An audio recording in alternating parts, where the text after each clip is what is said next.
J. Warner Wallace refuses to acknowledge me, refuses to admit that I'm a person who responds to his videos, but he talks about my responses to his videos regularly, but in vague language so that he has plausible deniability and he actually doesn't have to point people to me, to his audience, my way, that I'm a skeptic. So anyway, J. Warner Wallace and me in the same video, too much to pass up. I had to get, so let's see how this all plays out. I'm a bad producer. All right, let's see how this plays out.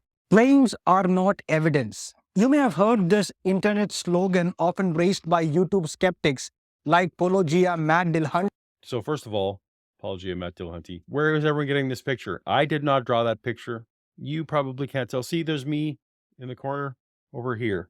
There's me, my drawing, and we got this, whatever this is, not the same. A fan probably drew that, and thank you to the fan who drew that. But it drives me crazy that that artwork constantly shows up. I'm all about branding. That's not my thing. A fan drew that. Use my actual art is available. So apologists, please use that. Appreciate. And so on. In fact, Paulogia uses the "for the Bible says so" jingle quite effectively in his videos. Thank you. And he actually had the right "for the Bible tells me so." Great. Awesome. I love that that's been an earworm that's kind of got into the brains of the apologists. I love it. And the attempt here is, of course, to nullify or downplay the value of the Gospels or the Bible as a whole as reliable eyewitness testimony. That is true. I do not think that the Gospels are representative eyewitness testimony, and any arguments that rely on them being eyewitness testimony are dubious. Well, just think about it. Firstly, saying claims are not evidence is also a claim. And secondly, and more important, I mean, we're going to get into this is very circular. It's a very Frank Turek presuppositional apologist type thing to say the claim that claims aren't evidence is a claim. Well, yeah, but I'm not expecting you to take that at its word. We can evaluate the definition of evidence. We can evaluate the definition of claims and how they interact with each other. I'm not asking you to take that on my say-so. I'm asking you to take that based on evidential evaluation in general, and just how the best systems in the world that do evidence evaluation deal with these kind of things. Not my claim. It's just a thing. Claims are evidence. Claims can be evidence under very special circumstances, and we're getting into that. But claims are, just the claim in general is not evidence. If I say that my dog is pink, that's not evidence that my dog is pink. At least most of the time. A vast majority of our beliefs, even those pertaining to scientific knowledge, are held based on claims. If you believe in the Big Bang cosmology, it is not necessarily because you have investigated and understood the data yourself, unless, of course, you have studied the subject, but because you have accepted the claims of a vast majority of individuals who are experts in the field. So Christians do this all the time. They want to say that accepting the fact that it's going to come up with Detective Wallace here. They want to say that the conclusions of experts are just claims. That's not the case. So when we say, for example, the claim that 13.8 billion years ago the universe expanded, of the Big Bang cosmology type things, I get that that's a claim, but it is a conclusion of experts of countless fields, of countless bits of evidence, and that is the shorthand for the conclusion that has been come to. That's not what we're talking about with the Bible. The Bible, if Christians want to acknowledge, I would love that the Bible is a shorthand for conclusions that people came to. No, but that's not what they want to say. That they are eyewitness testimonies makes it then a claim. Eyewitness testimony is not evidence-based conclusion. So different categories of things. Expert conclusions, and the English language fails us here sometimes. Even though you can label an expert conclusion as a claim, it is in a different category. This is a category error to testimony. We don't believe that E equals MC squared because Albert Einstein got on a witness stand and swore to it, and so we all just said, okay, he said it must be true. No, it has predictive power. It has evidence behind it. So category error, not the same thing. Whether a claim constitutes as evidence depends primarily on who is making the claim. No, it does not matter who makes the claim. So in the same way that I may respect a group of physicists who say that E equals MC squared, Albert Einstein said it, great. But again, if Albert Einstein said, I have a pink dog, it does not matter that he's Albert Einstein. It makes no difference. Take an everyday example. I come home and ask my brother, where is my dad? And he says that he's gone to the supermarket. I buy that claim as evidence for the proposition that dad has indeed gone to the supermarket. Why? You shouldn't. What you've done there is you've accepted a claim that is so mundane that it requires incredibly little evidence to back it up. Now, what you were doing in your head as a shortcut is you were saying, hey, my brother was probably here when dad left. Dad probably reported to him that I was going to the store, and maybe even his dad. Well, let's not get into hypotheticals. What our host here is, he is subconsciously evaluating what evidence he has for this already. He's not accepting the claim as a pure claim. He is corroborating this, and he's actually going to clarify here in a minute that he's doing some internal corroboration, and the claim is so mundane that just the basest of surface level corroboration is all that he's going to need. But it is based on that. He's still required that corroboration. Because it is my brother who's making the claim. And of course, he was here when... It doesn't matter if your brother is making, again, it matters that your brother was in a position to know. It doesn't matter that he was your brother. It could have been a stranger in your house who was in a position to know. It doesn't matter the relationship you had to this person. Dad left home a while ago.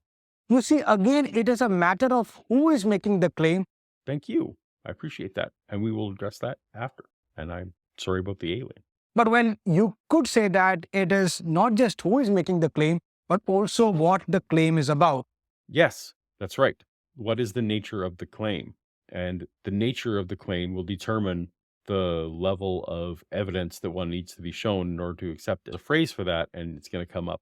The claim that Jesus performed miracles and rose from the dead are not of the same kind as the claim that my dad has gone to the supermarket.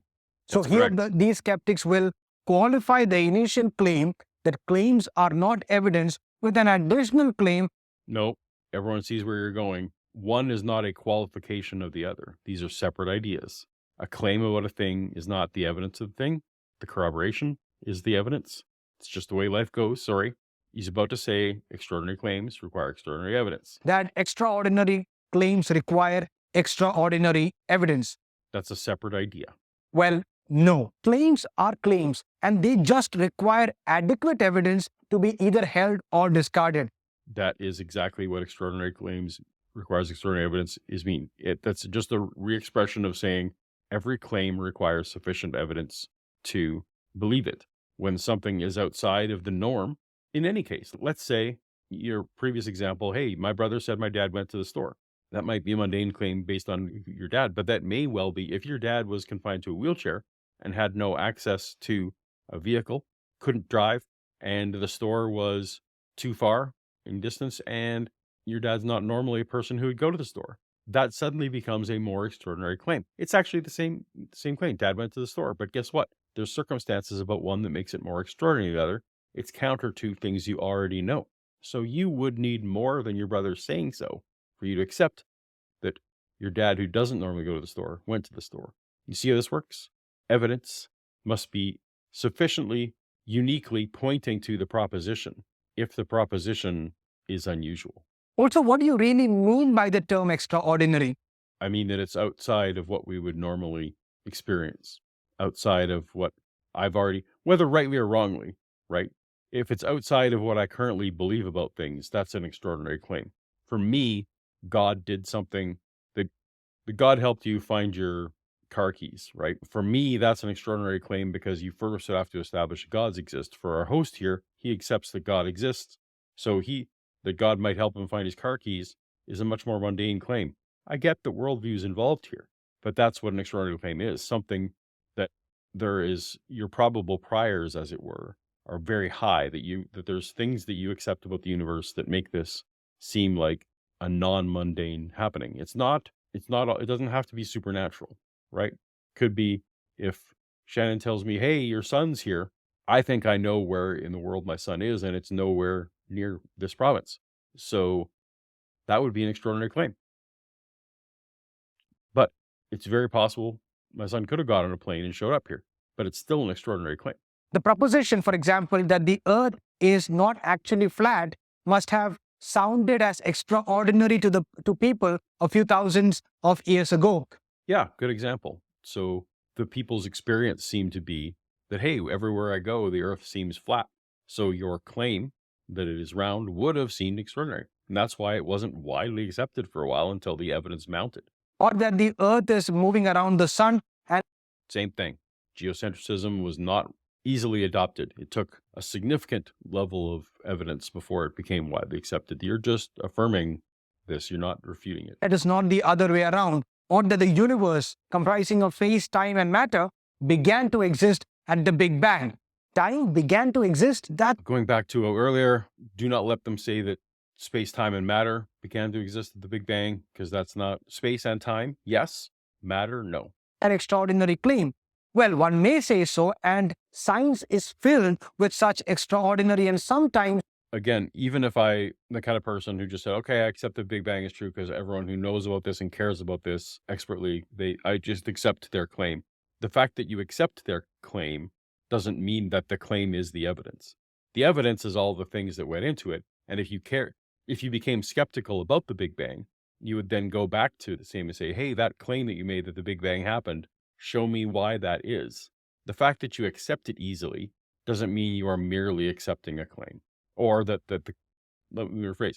The fact that you're accepting it easily doesn't mean that the claim is evidence. It was affected you so little that you're willing to just go with it, but that doesn't mean that the claim was the evidence. even ridiculous claims that are actually true. Such claims are then translated to a hypothesis, validated or rejected with respect to the data that it seeks to explain and the background evidence. So all you need to prove the claim is merely adequate evidence. And in Agree. Adequate evidence is all you ever need.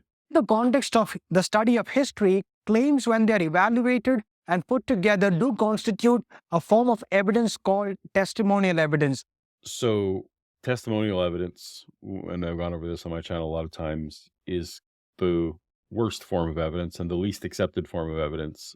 And even then, it requires at least some base corroboration that, in fact, like the person was around where they claim to have been able to see the thing. Like it's actually not a thing that you just accept without some.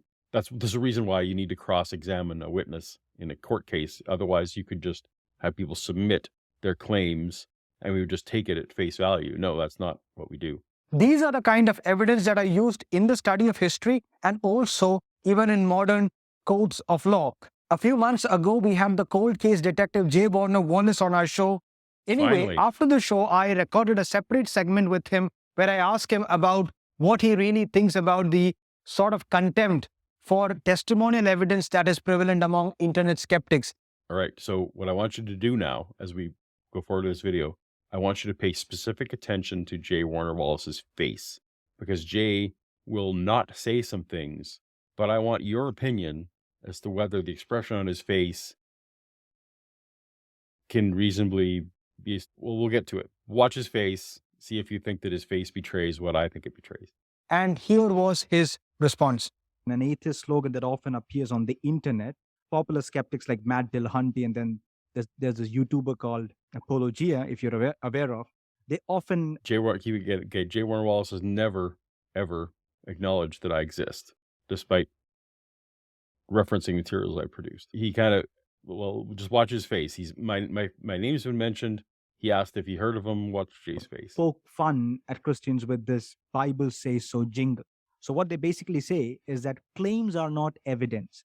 Is that the face of someone who knows what he's talking about? Or is that the face of someone who's learning about this for the first time? Is that the face of someone who's doing their best to play poker and not acknowledge me? Or was it blank? You can't prove it either way. I like to think, and let me know if you agree with me in the chat, I think that was some glint of recognition, but some stifling of the recognition. Can't prove it. I don't know. We'll see. So when you look at the Gospels, they're just a bunch of claims. He said, she said, but they do not really constitute evidence. Now, as someone who, as a part of your profession, is known for assessing testimonial evidence, so you know what is just a claim and what claims actually constitute as evidence, and a former atheist as well, so you applied the very same skill set to the Gospels. How do you look at the claims of the Gospel, and how can we actually filter it to know whether it actually amounts to be testimonial evidence? So interesting in the chronology here. If you take the host at his word, and I apologize that I don't know the host's name, the host said that he recorded this with J. Warner Wallace a while ago, And this seems to be a new intro because he was introducing a video clip that's already happened. So what I think is funny and delicious is I think that the host here has completely misunderstood what J. Warner Wallace is about to say and has made an intro that was about what he wanted J. Warner Wallace to say and not what J. Warner Wallace said. What does the detective say? Okay, so a couple of things. It's true that if what you mean by claims, you mean I would agree that unsubstantiated claims are not evidence. Thank you. They're just a claim, and people can claim all kinds of things. But when you're working with witnesses, all you have are the claims of witnesses. The question is, what makes the claim substantiated? That's right. The fact that in some crimes and in historical evaluation, it sucks a lot of times that all we have is testimony. But it doesn't make testimony better because that's all we have. Testimony, if that's all we have, is weak. So what you're looking for is corroboration. Exactly what I said. Thank you, J. Warner Wallace. How do I know if the claim is true?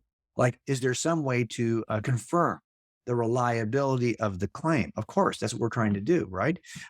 Someone could come in and make a claim, and the two people make claims, but until one is substantiated in some way, in other words, I can come in and say I could claim that the sun set tonight at 6 p.m. That's a claim. It's not evidence. Well, I saw it set at 6 p.m. Well, how do I know you're telling me the truth? You could be lying. It's just a claim. That's right. You could be lying. It's just a claim. This is so far, I think he's vehemently agreeing with me. Well, then you go back and you do some, maybe I've got the National Weather Service that has a marker here, just down the street. Yeah. So that's no longer the claim, right? You've gone to you looked at the claim and now you've gone to the Weather Service and said, hey, what time did your instruments record that the sun set? And that is a corroboration. So that doesn't elevate the original testimony to evidence. It is the thing against which you were evaluating. And sure enough, it measures that it's dark at 6 o'clock. So now I've got some independent corroboration of the claim. And that's exactly what we're looking for. We're looking for a way to turn a claim into a substantiated claim. No problem with that. Absolutely no problem with that. That is exactly what we're looking for. That doesn't make the substantiated claim evidence. It's the substantiation. It's the thing that substantiated it that is the evidence. Claim that's supported by other forms of evidence. And it doesn't need to be a lot. It could just be one. No, it doesn't need to be a lot. That doesn't mean that the claim on itself becomes evidence. Another touch point piece of corroboration. So for example, I always say it this way. He came in the bank and he jumped over the counter and he took that money and left. Well, that's your claim. It's not evidence. Well, it's a witness in a crime. He says he saw it. And you're just going to say his eyewitness claim is just a claim. It doesn't count as evidence, just a claim. Well, you're already coloring this to make it more than a claim, right? You are saying that he was in the bank. That is if you could establish that he was in the bank, that is a corroboration. Establishing in the bank at that exact time, though that is in and of itself a corroboration. That is what you're using to prop up this claim. It's not just a random Joe Blow that said, I saw him. That you have to actually establish this person in the store. So again, it's the corroboration that makes it evidence, not the claim. Well, if somebody else says, yeah, I saw it too, what is it more than a claim now? It depends on whether you can corroborate that other person was in the bank. And of course, it becomes cumulatively better. These minor touch points of corroboration are going to become cumulatively better the more of them you have. I don't question that. That, of course, doesn't mean that what they are saying is true, no matter how many unrelated corroborations you have. But let's continue. Well, it's still a claim, but now it's a corroborated claim. But it's still another witness. Okay, tell you what, we found a palm print on the desk that he jumped over, allegedly, according to the witnesses. Well, that's about where a palm would go if he was jumping over the way they said. So now the palm print acts as a corroboration to the claim of the witness. This witness is starting to look like she's legit now. But the fact that it's still the palm print that is the evidence that elevates the claim. Without the palm print, without that evidence, the claim was still just a claim. I think you guys are just agreeing with me. Because an unsubstantiated claim, I'm always going to be skeptical of. You should be too. But as we start to begin to build corroboration for the claim is no longer unsubstantiated. Now it's corroborated by something. And that corroboration can be very, very small. So and of course, the corroborations, not all corroborations are created equal. The palm print, for example, is far more significant. The palm print, what did I say? I think I said palm print. It has much more weight than just simply, for example, establishing that a person was in the bank at the right time, because absent video evidence, you can't necessarily know that just because someone is in the bank at the right time, that they necessarily were in a position to see what they think they saw. Memory is not always reliable. Our senses are faulty. Like there's a lot of potential problems that even just by placing the person in the bank at the right time presents. That palm print is more corroborative and more substantial than this testimony. And as a cold case detective, he knows this. Print, for example, is not going to tell you what the witness said he saw. What the witness said, well, he was wearing a tan shirt and black pants. Well, that palm print confirms that somebody jumped over. The guy he said jumped over did jump over, but it doesn't corroborate what he was wearing. So in other words, we take touch point corroboration to infer reliability to the larger witness, the larger reliability to the witness. But you don't count on it for all those reasons I just said. Like the fact that they got it right about the palm print, about jumping over, should give you some confidence about some of those other details, but it doesn't confirm those other details, especially if those other details are outside the norm. So for example, if the witness said the bank robber had the face of a pig or had the face of a dog or something, right? The palm print doesn't tell us that it was a pig man. And you wouldn't necessarily say, well, she got it right that he jumped over the table, but so obviously he must have been a pig man because she got that detail right. No, like we take these as discretionary units. We do like when things corroborate, but we don't extend corroboration blindly in one area to apply it to other areas that are not corroborated. And that's fair. We do this all the time. So to say that a claim is not evidence would be to say, well, is an eyewitness claim evidence? Not if you've established that they're an eyewitness, then suddenly you have a bit more of a claim, but it's still a claim. Well, it depends, I guess, on who is making the case. Because often we'll see that from the other side that, yeah, they'll take one expert, one scientist who says, yeah, look, I see that this, suddenly it's gold. But this goes back to what we were talking about before, but whether you take a considered conclusion of an expert is not the same as eyewitness testimony. They are both could be labeled in a broad category of claims, but you actually similarly want the same corroboration from the expert who made the thing. You would cross-examine that expert and you'd say, well, what data did you use to come to conclusion? And you would actually have competing experts to look at the data from two different perspectives. And where they overlap is likely where the truth lies. You don't just take one expert at its word. That's why you actually call competing. This conflation of those two things bothers me. But if my scientist says the opposite, well, your scientist is an idiot, right? It's just a claim over there. Over here, somehow it's evidence. Well, a lot of it's going to come down to, I'm going to let that go. I think I've said my piece. Which of these two claims can we actually support evidentially through some other form of corroboration? Exactly. So in that sense, yes, I agree that claims by themselves, unsubstantiated, are just unsubstantiated claims. But once we begin to corroborate them, they take on evidential power. So in a nutshell, corroborated claims are evidence. Yeah. So we didn't get to it, but the Gospels aren't corroborated claims. There are touch point things that we can corroborate. For example, Jerusalem is a city and Herod was a king, at a certain time in that region, and Pilate was a person. Like there's some pieces of some of the geography are, the names of towns or places that exist, for example. Some people say, well, those are corroborations, and that's great. You would hope that the story would get those things right. But getting those things right doesn't lend credibility to all aspects of the story. If you saw my debate with Jonathan McClatchy, you notice that he actually says, he makes the claim that if you're right about some of these things, you're right about all the things. Well, that's not the way this works. And I think I've given plenty of examples, but it's funny that they were ostensibly trying to pitch that we think that the Gospels are merely claims. And unless you corroborate them in other ways, that they aren't elevated claims. I'm not sure they actually disagreed with me. They just kind of sidestepped that issue. Logically speaking, time and again, several claims and objections that have been raised by skeptics once upon a time have been discarded. In fact, as historians would tell you, every major town or city mentioned in the Gospels and the Book of Acts have been. That's exactly what I said. So yeah, so every major town or city, I'm not convinced that that's actually true. I would need to look that up. That seems extra bold. Anyway, getting the towns right. Let's jump straight into Spider-Man fallacy territory here.